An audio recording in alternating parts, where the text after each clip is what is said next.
Parenting, the podcast where we talk to you about how to get the most out of being a parent and one of the most precious values in your life, your children.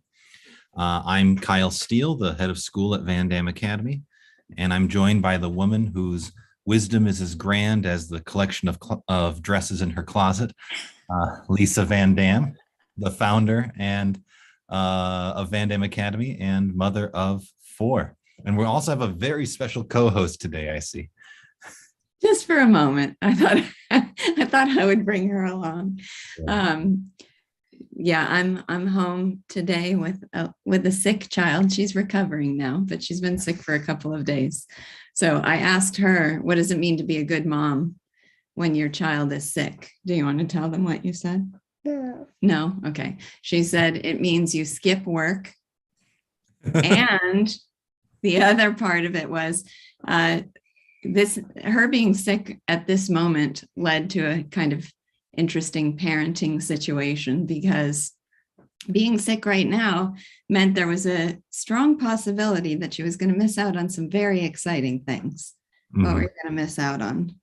The talent show. The recital. Yeah, the recital at school. And tomorrow?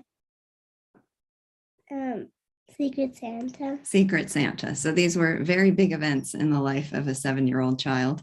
Mm-hmm. And I could, when she first faced the prospect of missing out on both of these things, it was a very seriously devastating moment. And she was crying and obviously very hurt and very disappointed. And I felt in that moment like I had a choice about how to handle that. I obviously wanted to express real sympathy and understanding with her disappointment, but I very quickly resolved to try to change the tone of the situation. So what did I tell you? You would get me a present? I basically said, when something sad happens, I believe in turning it around and trying to figure out a way to make it a happy thing. So what would make this a happy situation? And there's a JoJo bow that she really wants. And she said, well, if I could get a JoJo bow, then I was like, all right, done. So you want to go spend some time alone? And I'll come get you after the show. Okay. It reminds me of when my younger sister was a teenager. She had a seizure, and you get rushed to the hospital and get evaluated. And finally, my parents could see her, and they go up to her and they say, "Laurel, how you doing? Do you need anything? Is there anything we can do to help you feel better?" And she gets very dramatic and goes, "I think an iPod would help." Well, it's funny because when the iPod or the JoJo bow, it's like, am I bribing her out of her sadness? Is this going to create a compulsive shopper? No. I just try to give her the feeling about life that it's just full of an abundance of joys and opportunities. So if we miss out on one thing, there'll be some other way to find enjoyment from it. And it was true even in the experience the other day of waking up. She had a fever. We had to go get a COVID test. She was going to miss out on school. And I took her to get the COVID test. We were waiting for the results before we could go into school. And we're sitting in the car in the rain, watching something together on my phone. And so, of course, it was one of the most memorable, simple, joyful little moments. So just reminding ourselves of this and then trying to remind our kids, life is just full of an endless variety of joys. Well, there's 2 thoughts that come to me from that. One is, one of the things that you say all the time is you need to make time and space for your kid to be a kid. And it's paradoxical that when your child is sick, you're having some of the most tender parenting moments because it's an excuse to make the time to let your child be a kid and to give them the attention that would make them and you happiest. So it makes sense. It's paradoxical at first, but it makes sense when you realize that we often are too busy. We often are overscheduled, and we're not making enough space for this value in our life to really flourish. Well, it's funny because that connects to the thing that's been on my mind this week, which I might have a hard time articulating, but since that segues into it so well, it's okay if I give it a try. For sure. So Actually, I'm sorry, Lisa, could Yeah. I had a really similar Oh, contrasting yeah. moment that I wanted to share. Can we Okay. come back to that? Absolutely. Yep. So I had a similar moment that my wife and I handled differently, but I think that there's an interesting reason why. Mm. Our little 2-year-old Isaac, he had a snow globe that he had gotten for Hanukkah. My wife's family is Jewish, and so he was playing with it, and he dropped it, and it shattered. Mm. And this was, like 5:30 in the morning, and we were all tired, and he was crying and screaming. There's glass everywhere. And my wife had swept it up and was still trying to console him and wanted to, help him to feel better. And so she said, well, okay, I'm going to get on my phone right now, and I'm going to find you another snow globe. I'll find one to replace it. And my instinct was, I'm not sure that I wanted to do that, because I it's not that like I wanted to learn the harsh truth about snow globes or something like that. It's I didn't like things break, and that's sad. Yeah. But I didn't necessarily want to, change reality so that the thing wasn't broken. It felt like I was trying to fake things out a little bit for him to get him another one. I was happy to find other things to do to, redirect him and to make him happy. And so I maybe you would disagree with me, would handle it differently, and I'd be happy to hear it. But I don't like the idea of, a child is sick and you try to find a way to make them not sick. A thing is broken and you try to find a way to make it not broken. But finding other joys and other values while still accepting the reality of what's sad, it's a subtle difference. And maybe I'm just picky and persnickety, but that's where my instincts were. I'm curious what you make of that. No, I'm sympathetic with your instincts there, and I wonder if it just has to do with the fact that he broke it. Not that it was a malicious thing that he did, or they were trying to punish him for he's going to break things accidentally, but still the causality of that. It seems like you're trying to hide the causality, where getting sick at the time of the recital and Secret Santa, when recitals at our school, that's a 25-year tradition, and kids have missed out on them for the last 2 years because of COVID. So the return of the recitals is an especially big deal. So having this big value that gets interfered with through no fault of your own, just arbitrary catastrophe, that seems to be one of the things that differentiates those. Yeah, it's like the equivalent might be that Coco is sick and you're like, well, let's just load you up with meds and we're going to get you to the recital anyway. Like then you're kind of avoiding the reality. And my wife listens to this, so I don't want to make it sound like I'm disparaging her instinct. She agreed with me after I made that point. And we hadn't had coffee yet, and there was already broken tears at 5:30 in the morning. So I get wanting to find a fast solution. So yeah, anyway, it was just an interesting point of contrast, but I pulled you aside from a segue you wanted to make. Okay. Well, you were talking about the making time and, us being too busy. And this is one of those things in the category of, I've found this helpful in the last week, and it may not be relevant to anybody else, but I'm going to share it anyway, because it was helpful to me. The thought started when we were dog sitting for a friend's dog. Anyone who follows me on Facebook probably knows this dog very well. Her name is Sailor. She's a three-legged. I've had her on one of the shows. I don't know if it was the parenting show or not, but she's a three-legged Chihuahua and the sweetest animal I have ever met in my life. And this is for people who are pet lovers, who have pets that they're very attached to. What I'm saying is going to be no revelation. But when I have this dog, I'm so conscious of what the value of unconditional, effusive, uninhibited love is to each one of us. I mean, this dog it's not possible for her to get close enough to you. When you sit on the couch, she'll come and climb on your lap, and she presses herself up to you as close as she can possibly be. And she'll even just kind of turn her head up and gaze into my eyes. And it's an animal, but it's an amazing feeling to be showered with that kind of affection. And so I was just conscious of how much I enjoy having this dog in my life and the rare times I get to take care of her. And then the other night I was putting the kids to bed. I climbed into bed with Coco, and as I was climbing into bed with her to say goodnight, she snuggled up to me and she said, "You're the best mom in the world." She says things like that all the time. It's so sweet. So she's saying that.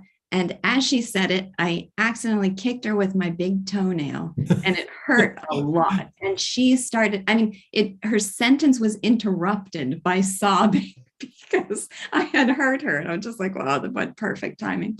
So I was just comforting her, and then kind of laughing about this situation. And I said, "You were just calling me the best mom in the world, and then I kicked you and hurt you and made you sob. Am I still the best mom in the world?" And she said, "You're the best mom in the world as long as you love me."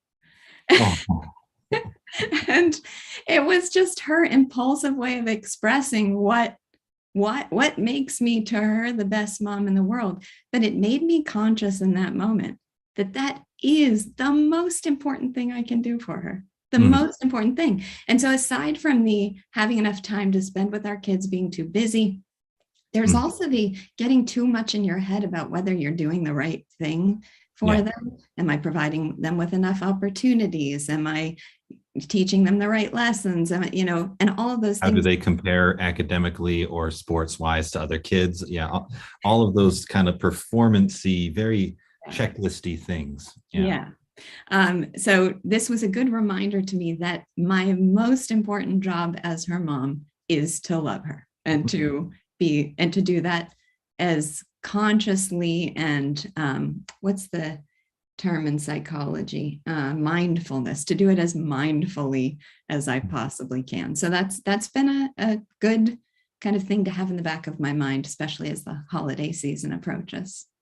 Yeah, well, because the holiday season is full of expectations and performance obligations and all that stuff. But this ties into what we've been saying with the Hold On to Your Kids book. It's understanding that it's more the long-term relationship that you're trying to develop with your child. That's where most of the good parenting happens, not necessarily with how do they perform by X, Y, and Z metrics. Yeah. So yeah, I mean, it's a very good thing to remember as we go into the holidays. Like, you don't want to say, "Well, let's see how they like my Christmas present. That will determine what I am, how good I am as a parent," or something like that. It's more just how do you relate to them? But the thing is that we don't want to get caught into a false dichotomy between looking at performance and looking at tasks and do you complete them successfully, and a very abstract idea of it's just about the love and the relationship. Like the loving relationship has to be consummated, if you will. There has to be ways that, and they're going to be unique to you and your child, that love happens. And you've shared some of your things that give you a lot of that. And that might be an interesting topic. I want to do some thinking beforehand, but we talk a lot about, we want to just have the feeling of love and the strength of the relationship. That's where our focus is, not on particular developments. But we should kind of try to wed the concrete and the abstract one time. And it'll be idiosyncratic. I am a different person than you. Our children are different people. The ways that love and the relationship manifests will be different, but it might be interesting to do that. And then we can even have our listeners and viewers tell us what are the times when they feel the most love and connection with their kids. What are the things they like to do? Well, and the other differentiation we always have to be careful to make is that I have the security that when I send my children to school, they're spending their full day receiving a very meaningful, high quality education. So that's almost like something I don't have to think about as part of their upbringing. That part is taken care of. It's delegated in a certain way. So I never want to give the impression that I don't think there's a very definitive set of conditions for bringing them to maturity intellectually that are I don't want to give it the impression that that's not necessary. We just have to love them really and good point. allow them to be wolf children who are very well loved by their wolf parents. Well, I was hoping that we could turn to some questions that we've had people give us, but was there a topic? I think there was a topic that you were hoping to bring up, or no? Well, you brought up the topic of masks last time, and that has been on my mind a lot since then. So it's something we can talk about, but I'm happy to get to some of the questions, and then at some point we can revisit that topic if you want. No, let's start with some of the mask stuff, because last time when we were talking about that, it was I felt very good to get those thoughts off my mind, and so I'd be happy to pursue that line a little bit more. And masks are a big topic in a lot of different places right now, whether or not kids should have masks at school, and the meaning of that and the costs of that. So just to kind of recapture what I was saying before, for me, I'm not trying in this moment, I'm not trying to say we should or should not have masks. I'm not talking about the public health efficacy of them, et cetera, et cetera. But I want to make sure that in the discussion, it's very clear what the impact is in the classroom. And the impact in the classroom, it's not clear and distinct, like this child has this learning disabilities and masks are responsible for it. This child has this mental health problem and masks are responsible for it. I described it as a slow, pernicious deterioration that comes from masks in the classroom, that in the classroom, you're trying to have a long-term relationship between student and teacher.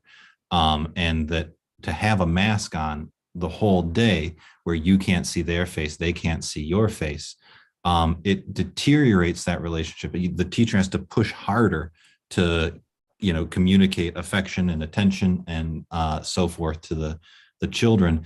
And even the best teachers, it drains over time, and and you still may not be able to get around the impediment of the mask to preserve your relationship with your kids. And the metaphor that I used that I liked was that imagine if another day in, day out long-term relationship, yourself and your spouse, what would things be like if you had been wearing a mask every time you're in the same room for the past 2 years? Yeah. What impact do you think that would have had on your feelings of connection and communication and affection? So that's kind of the thoughts that we had last time. Do you want to build on that in some way? Yes, I do. So it seems like one of the problems in the discussion of masks has been that either the discussion has focused entirely around the efficacy of masks. So there's a mask mandate, and then the people who are opposing it, the nature of their opposition is an argument that they're not efficacious. I don't really want to take a position on that argument. And I think that the answers have been to that argument have been changing over time. And, there's all sorts of complications to it, but that's how the argument has been framed. Masks are necessary. No, they're not efficacious, or they're not only not efficacious, they're actually medically harmful. So the discussion has always been on that level. And I think one of the reasons it's remained on that level is that the sorts of things that you're talking about aren't as quantifiable. You can't point to scientific evidence as easily for them. People try to do that somewhat, I think, is take the psychological effect and make it somewhat scientific and then still frame the argument in that way. But the things that usually done in the thing that you and I don't like it as rhetoric around kids is like, look at the suicide rate, and yes, we're gonna everything. The suicide rate has been going up for a while, and so people can pin anything they want to onto that. And I think that's a pretty weak argument. Yeah. So that I think the frustration you and I have had, especially as we're looking forward, and what you and I want desperately as people running a school, is some understanding of at what point what the mask off ramp would be, at what point, what identifiable benchmarks that we're going to reach, at which point we say the hazards and harms, not medical hazards, not medical harms, but emotional relationship harms. At what point are we going to recognize that those are a real issue and that the medical issue is not really being served by continuing this? but in order to have a meaningful discussion of that, there has to be real understanding of what some of the difficulties or harms or problems of masks in the classroom really are. And I don't see much conversation about that at all. And if I start to describe the things that I've observed, it's inherently going to be anecdotal, it's inherently going to be speculative, but that is the problem that we face, is that's the nature of the real harms about it. So I still think it's important to talk about those. So just a couple of things. I'll make one observation, then I'm interested to hear yours. I have a whole bunch of them that I can give. So one thing that I've noticed is that when, we have a supply of masks in the office for kids who forgot theirs at school. Well, if a child comes to school and has forgotten their mask and has to get from the front door to the office, if I'm in the office, I see them come in like this. Yeah. And every time I say that, every time I see that, I say to them, oh no, this is my chance to see your smile. You don't have to cover your face. I'll get you a mask. And I try to lighten the mood for them, because obviously that's not the strategic nature of the mask mandate, is that every child must at all times have their face covered. That's not the idea. The idea is this is a broad brush policy meant to apply on a huge scale and meant to reduce transmission overall in schools. That's the idea of it. So it's not necessary that a child cover their face as they walk from the door to the office. But the thing that concerns me is that I feel like part of the impulse for them to do that, part of it is just, it's a rule that you have to have your face covered, and I don't have my face covering. But part of it is, I feel like they've started to feel like there's something inherently contaminated about them, and that having their face bare makes them dirty in some way. And so they feel like they must keep themselves covered in that way. That is one of those things that troubles me watching them. That is intangible and hard to explain, but I just keep observing this phenomenon of them sort of feeling like they're naked in a dirty way if they don't have their face covered. Yeah, I think that the same way of thinking that they treat their private parts is now being plugged in to their face. That they there's places where, like the restroom, where they're okay to be uncovered because there's a certain amount of privacy, and we all have customs that in the restroom, you can open your pants. And so at lunch, they are okay with taking their masks off. But otherwise it's activating this sort of dirty taboo part of their brain to have their face revealed. And that's I don't feel the need to connect that, and because of that they won't get into Harvard, because of that they'll commit suicide, because of that their GPA will go down. I don't feel the need to link the causality any further than that. They see their face as a dirty taboo. That's bad. That's enough. That's not enough to be like, let's rise up and revolt against masks, but that's enough to take it seriously. That's enough to say this should be part of the discussion. This is a real impact of it.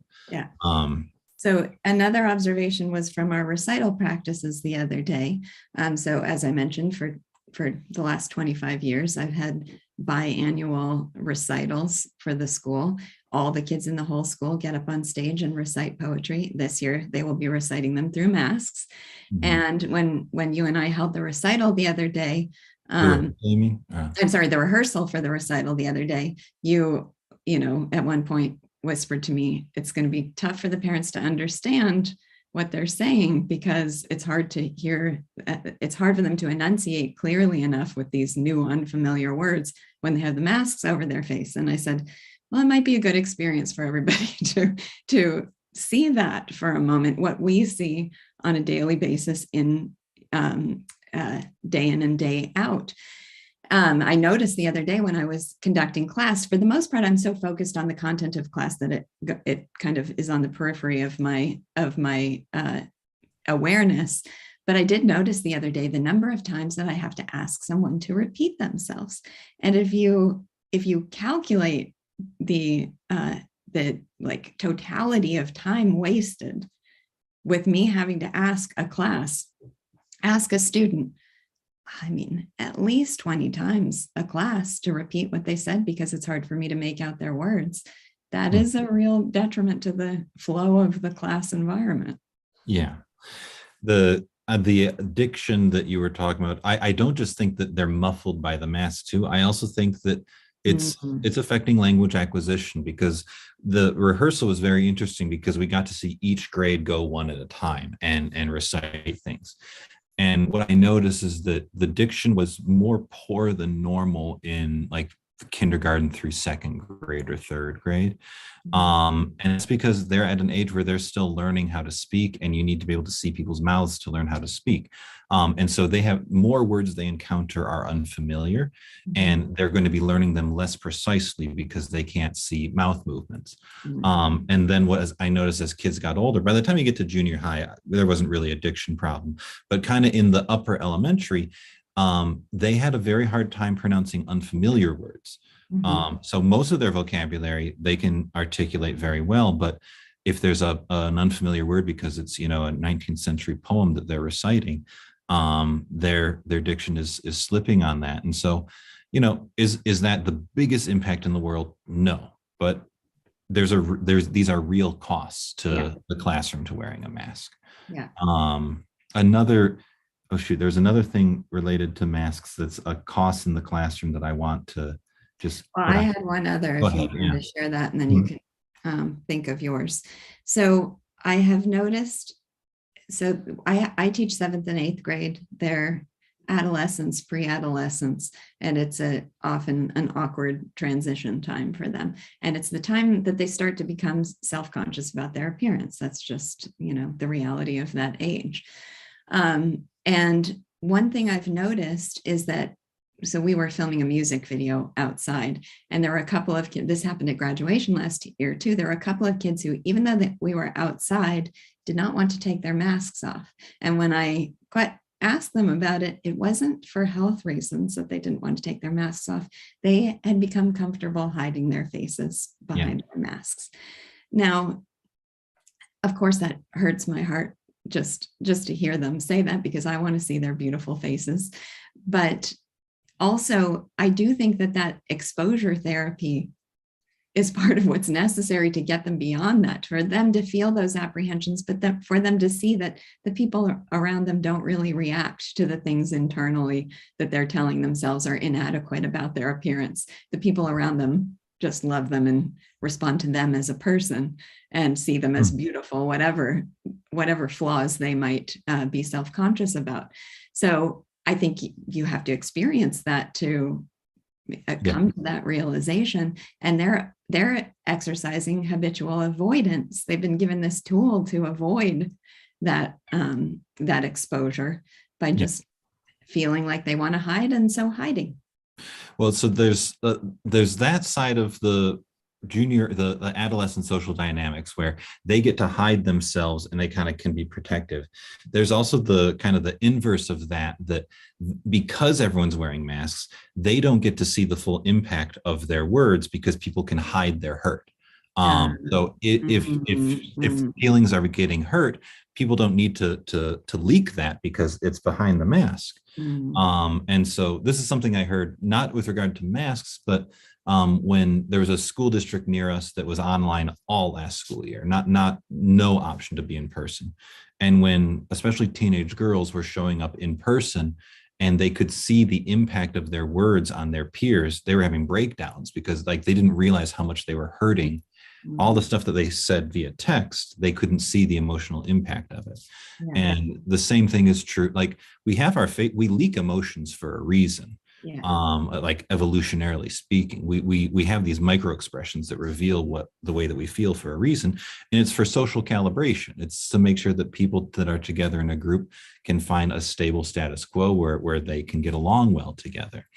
And by having these masks on all day, there's less of that. There's less of those little things where a teenager who's trying to figure out where the line is in the kind of jokes they make, if they can't see how much it's upsetting other people, and the other person wants to hide how much it's upsetting them, so they're keeping the masks on, then it's gonna skew the instincts that they're developing at a really critical moment about how to be civilized with each other. So So what you and I want is for these sorts of things to be acknowledged, to be discussed, to be part of the framework for making decisions for schools moving forward about whether masks are required or not. And then for the health department to identify, to have a real goal of reaching a time when masks are not required, to have that be a real conscious goal, because the value is recognized of being able to see each other's faces. And then within that context, creating benchmarks for when that will be the policy for schools. Yeah, having masks in school is seen as this very low cost intervention, and it's low cost financially. It's low cost logistically, but it's low cost in terms of enforcement, but it's not low cost psychosocially. And that's just because that's so hard to quantify. We really want that to be a bit more recognized. So we're sharing our firsthand experiences here. Yeah. Well, I think we're at the end of our time. I guess we're going to be moving over to Clubhouse now. If you have questions that you want to bring to us or just topics that you'd like us to discuss, we have an email address. It's enjoy.parenting.arc@gmail.com. We'd love to hear from you. Thanks. Okay, thank you. Bye.